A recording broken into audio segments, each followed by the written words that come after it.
voltei de novo, meu povo, louvado seja o nosso Senhor Jesus Cristo. Agora fica assim engrossou mesmo, meu irmão, graças a Deus, olha. Olha como é que tá isso aí, maravilhoso, essa chuva. Graças a Deus. Ó, muita chuva. Aqui em Jucá, 5 carros quebrados. Município de Jucá, Ceará, no Nordeste. Aí, ó. Um pouquinho para ver mais um pouquinho. Que grande chuva, aí, ó. Aí, ó.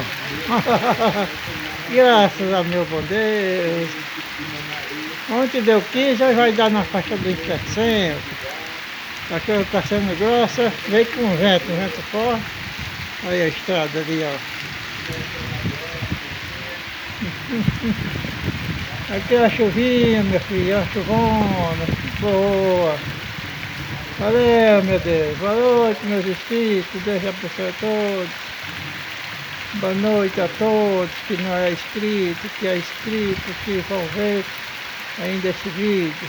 Se Deus quiser, muita chuva. Nós estávamos sofrendo uma seca dura, pesada. Até então ainda fiz um vídeo com a seca, mas graças a Deus ele está só alegria de Deus, só alegria. Veja aí, ó.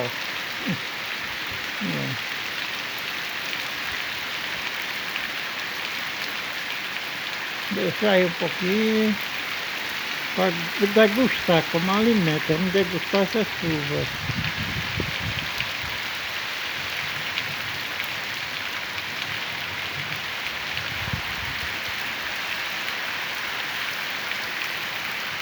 Valeu, gente, já estou aqui na porta todo mundo molhando. Boa noite para todos vocês, que Deus abençoe e que ilumine e guarde a todos com saúde, paz e prosperidade.